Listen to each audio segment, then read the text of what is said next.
who do you know in Cincinnati? I just Do you had know anybody in Cincinnati? You did not expect this line to drop all the way I down to I Bengals expected minus one and a when it half. jumped from Sunday night from 7.5 to 6.5 early morning Monday. I'm talking about. I wake up, look at the spread. It's already down a point. I could tell it was going off that key number 6.5. I think from there. I don't know about the Joe Burrow injury or nothing. I'm thinking from there it goes to 5.5, the dead number. You're now tuning into The Cover Gang. What's going on, Cover Gang? We are going over all of the 4 o'clock primetime games, Sunday Night Football, and there is another doubleheader on Monday Night Football. Hopefully you listened to our recap video earlier in the week, and then you also listened to our early bets, all of the 1 o'clock slate Eastern Time games. So Justin, he's going to read off the first game that is 4 o'clock or later, and then we're going to see if we agree on them, and he'll read off the lines as well. First up, we got the Panthers at the Seahawks. The line opened up at 4.5, 5. I think this one was 4.5, and now it's moved its way to 6 points with the Seahawks as the favorite. Look, it's an ugly team in the Panthers. Sneaky backdoor cover last week that allowed me to hit some big round robin plays, which you hated on round robins, by the way, but super juicy. Padded the profits for me last week. I'm paying homage to them, giving me that nice round robin profit, and I'm gonna give the +6 Panthers easily because I think taking the Seahawks -6 is just irrational. You have to take the +6 now that it's gotten there. Here's a stat for you too, just to make you feel a little comfortable taking this ugly team. Gino is 0-4 as a favorite with the spread of more than 4 points. So 0-4 against the spread, that is. Yeah, no, I agree. I'm taking Panthers +6 too. This is not a great game for me because I do think the Panthers are horrible. I watched some video. It was like late in the drive. It's actually when Bryce finally got in the end zone. They got that 2-point conversion and backdoor cover for us. But he lined up behind the right guard. He didn't line up behind the center. And like Miles Sanders like had to push him over for a second. He was back there like in shotgun and pushed him over. So like this Panthers team, like Bryce Young, he's smart. I mean, he probably would have like looked down and been like, "I'm not behind the center," like in shotgun. Like he's gonna spike it to my left, you know. This So stadium looked empty too during that last drive where they backdoor covered. I mean, it must be crazy to be him where he's well, just everybody left because I mean the game was over. yeah, but You like know, it but must be crazy to be him to be the best thing since sliced bread in college, and then he comes to the Panthers game and he's getting the fans are hanging their heads in the railings and they're leaving the game and it's just empty. Like it must be crazy to feel like that, but.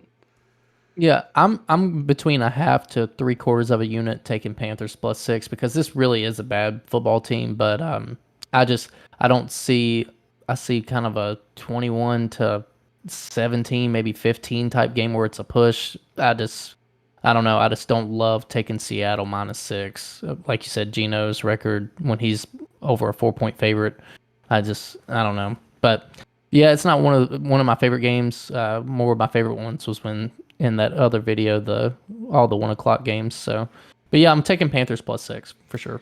Next up, we got the Cowboys, them boys at the Cardinals. Massive line here.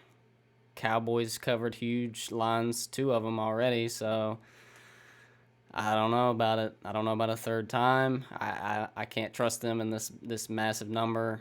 Cardinals are 2-0 against the spread, which I don't think anyone would have predicted, but I think you have to just take this massive line and just hope that Dak has an off night because, I mean, there's no reason that Cowboys can't cover the spread, but it's just the sharp side. 90% of the bets come in on the Cowboys. Like, you don't want to do that. Vegas doesn't just give out free money.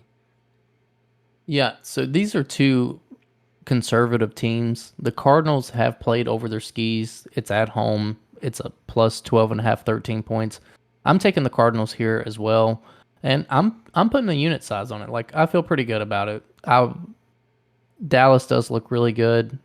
I think they have the best defense, as I called before the season, and they're my Super Bowl picks. So, and I said it was going to be because of that defense. And I will watch this game just to watch Micah Parsons play. Like I think it's such a treat every time he's on the defense. You know, being able to watch him on the defensive side of the ball, try to chase down the quarterback. It's awesome. But no, this like I said, this Cardinals team, they're playing hard, even though they lost both games. They've been in both of them.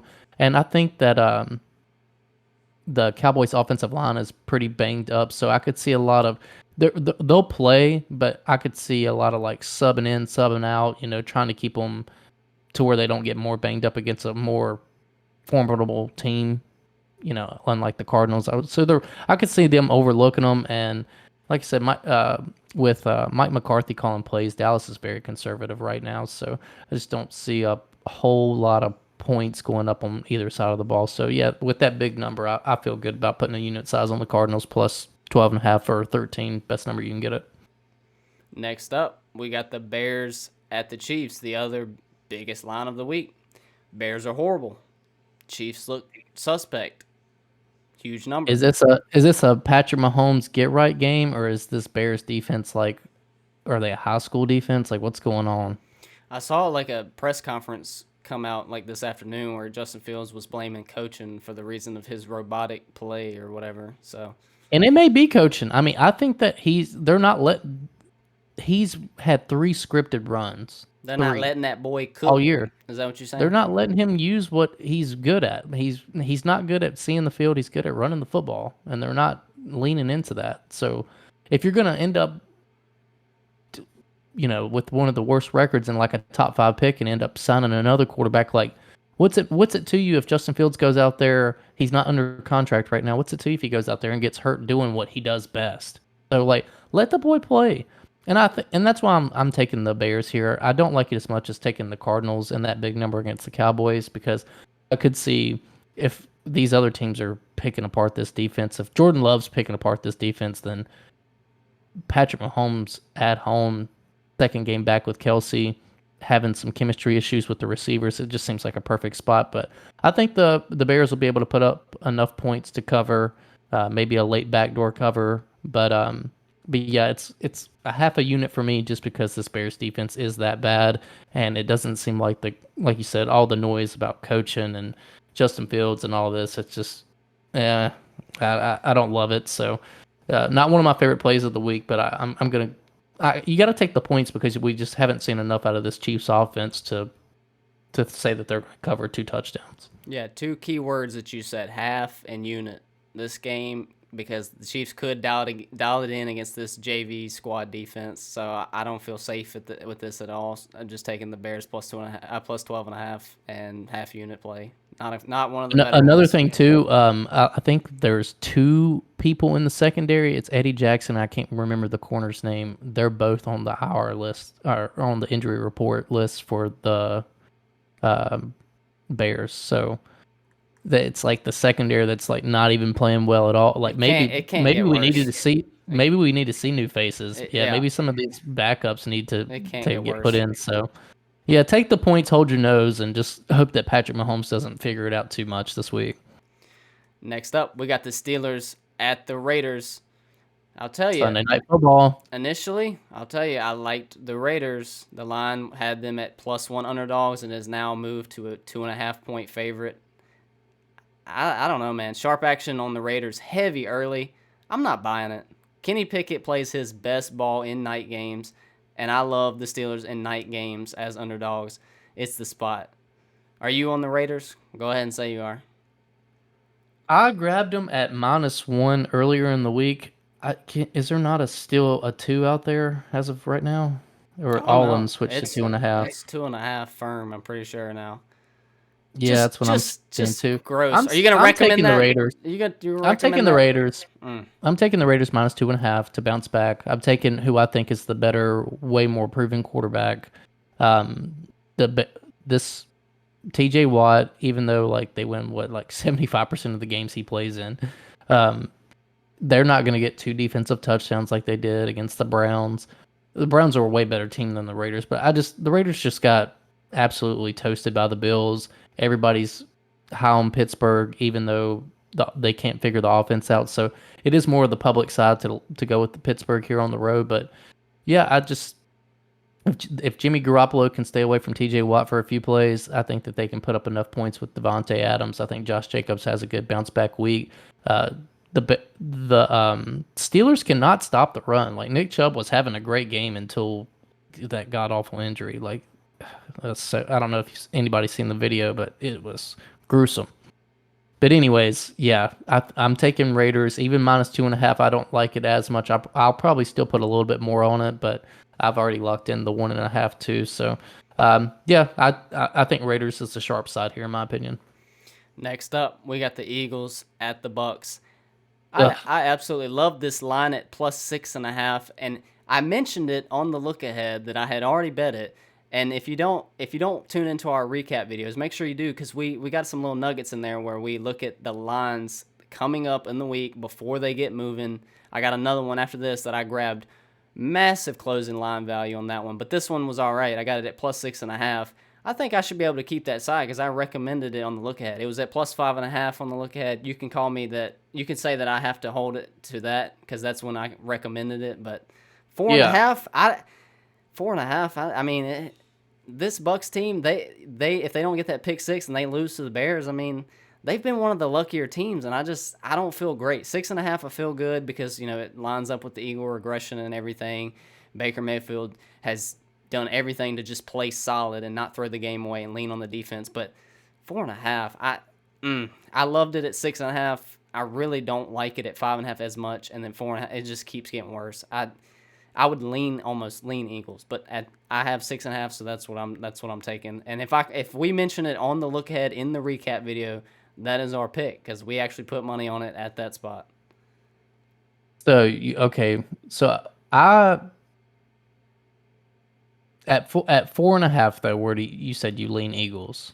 4.5. I mean, I don't like it as much at 5.5, and that's where I recommended it on the look ahead. I would still grab it though, so I will take Bucks and I will lean with them 5.5, 4.5. It just gets worse, but it is a dead spot. Well, five's a dead number. Yeah, So I mean, sure, if you're on them sure. at 5.5, you're on them at 4.5. So you're putting you're saying if you Full waited unit to this on point, 6.5, you feel like half unit below it. on, It's just how it is. yeah, but you're still on the Bucks side. Sure. Yep. And I'm gonna tell you why you're on the sharp side, even at 4.5. Okay. So I'm putting a full unit on this game. This is a bad matchup for Philadelphia. You cannot run the ball that well in this Bucks defense. They held even though there wasn't that many design runs for him, they held Justin Fields even when he got out and he could just do it himself. They held him to 4 yards rushing. They couldn't move the ball with Khalil Herbert whatsoever. So, and the Eagles are missing not only their best cornerback in Slay, they're missing their second and third cornerbacks. So Baker's going to be able to throw the ball against this defense. And the offensive line's decent enough to hold up against Philly's D-line for him to get some of these plays to Mike Evans and Chris Godwin and company. So it's still the sharp side at +4.5, and that's why you've seen all the sharps come in and move the line as much as they have. So it's full unit +4.5 Bucks at home. I wouldn't be surprised if they pull off the upset here. I wouldn't be surprised if we're sitting here talking Baker 3-0 next week. I still think they'll finish the season under 500. But when Baker is confident, he has that chip on his shoulder, and the public's coming in on Philadelphia, you beat up on the Bears and a bad Minnesota team that we've seen so far. It's just you feed his fire a little bit. So I think that maybe this is the last one that he gets off, but I could see the upset, and I love the 4.5. So I'll put a unit size on it. Fair enough. Last up, but not least, we have the Rams at the Bengals. Massive line movement. I'm talking about, I grabbed this at 7.5 on Sunday, +7.5, that is, with the Rams. Then I got 6.5 on Monday, doubled down because I knew that line was just going to jet towards the Rams side based on how Sunday went and then based on the injury news with Joe Burrow. But that's what I think. I didn't think it goes down as far as it is. You're right.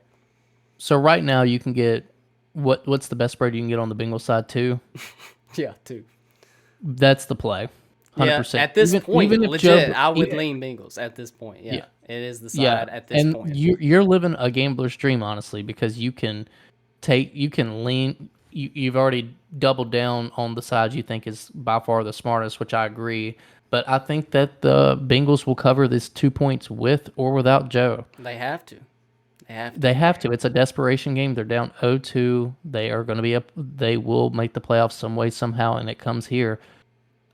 Zach Taylor will dial up the offense. He'll make it, a bunch of screen passes and stuff for Jamar. T. Higgins slant routes, throw Boyd in there, screens to Joe Mixon. Maybe they'll just run the ball a whole lot. But the Rams are looking sharp, but going into the season, it's Aaron Donald and a bunch of rookies, and they're playing hard for Sean McVay right now, but it's an offensive mind versus an offensive mind, and Zach Taylor's known to come out of the gates a little slow, but right here he knows it's in Cincinnati, it's in front of everybody. Whether I have my superstar quarterback or not, I have to win this game, and they will. They will cover that 2 points and win on Monday night to get their first win of the season. I'm putting somewhere between a unit to a unit and a half on it, probably closer to a unit and a half. Second most receiving yards through two weeks. Who is it? Pakua Nakua. Shout out Pakui Nakui Wooey. Yeah.